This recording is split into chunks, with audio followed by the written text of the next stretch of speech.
A dental implant is a medical device in the form of a screw that is inserted into the jawbones of a patient.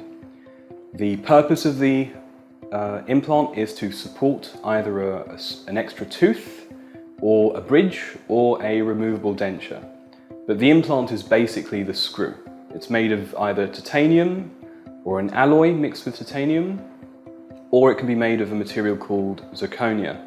The magic behind the dental implant is that the body's cells become drawn to it, attracted to it, so that the implant becomes fused with the patient's body, becomes part of the patient's body.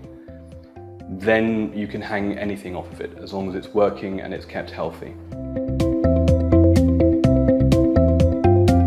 Teeth in a day is something that a lot of people ask about, and a lot of people will say, well, my friend had teeth in a day, why can't I? Or why is it that I can have teeth in a day but my wife can't?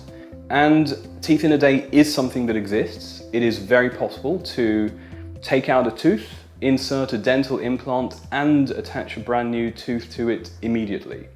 But everything has to be done under certain conditions. It is also possible to take out a whole bunch of teeth, insert 4 to 6 dental implants and attach a whole set of brand new teeth to them on the day.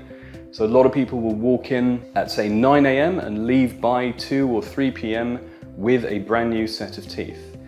It's doable, but it requires the right anatomy, the right type of implants, the right skills and the right conditions in the patient. Teeth in a day can range in price from as low as £10,000 for a full set of teeth, all the way up to £40,000. And this differs depending upon what you're having done exactly. Are you having just a provisional set of teeth done, just a temporary set attached to the implants? What is the final set of teeth made from? Is it made from metal with acrylic, or is it made from the latest materials like zirconia?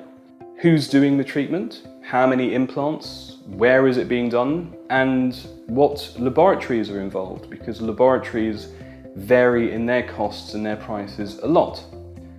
Is it being done abroad in Europe, or is it being done in the UK? Where are the teeth being made?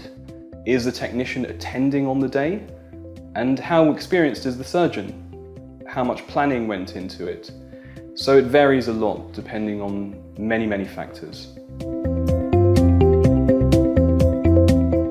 When we first started training or learning to do dental implants, and I speak about the generation just before me, from whom I learned, the objective was just to make sure that an implant works, make sure it fuses with the bone and that you can get a tooth on it.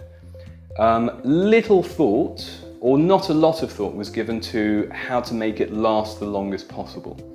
Over the years, and as lots and lots more dentists started doing more implants, a lot more knowledge came to light about what happens to a dental implant as the years go by.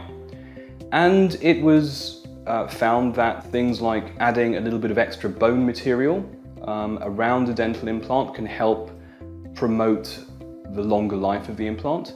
And lately, and becoming more fashionable nowadays, is the addition of soft tissue, gum, around a dental implant, increasing it, or the word is augmentation.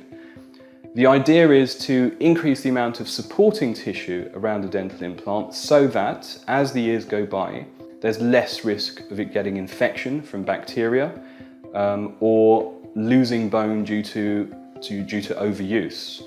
So, whereas in the past, as long as a dental implant fitted into the bone and you could get a tooth on it, that would be considered a success.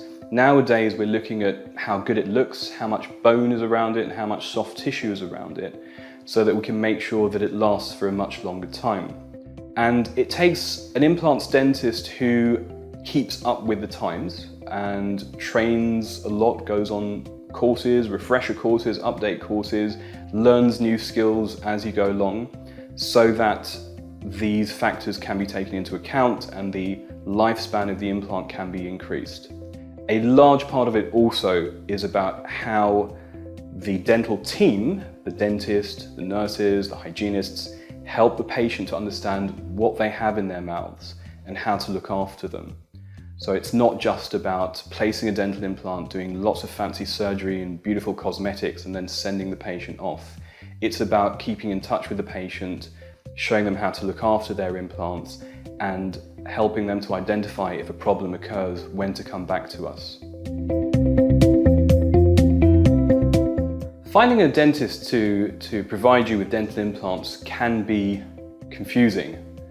The best way, I think, is to ask around, ask friends and family, see who you know who's had a dental implant before and has had a good experience. From a technical point of view, a dentist should have, ideally, some form of postgraduate training in dental implant treatments. So that can be anything from a year's course or a diploma or a master's degree, something that proves that this person has done the reading, done the training, and has some experience. Ideally, 3 to 5 years experience in placement is usually adequate for somebody to know what they're doing. And also, look at the conditions of the dental practice. Is it clean? Are they sterilising properly? Of course, all dentists in the United Kingdom follow guidelines that they don't err from. And what sort of implants and equipment do they use? There are various brands of dental implants. They all pretty much do the same thing, but there are just a few that have gone out of favour in latter years. So do not hesitate to ask your dentist, what is the type of dental implant that you are placing for me?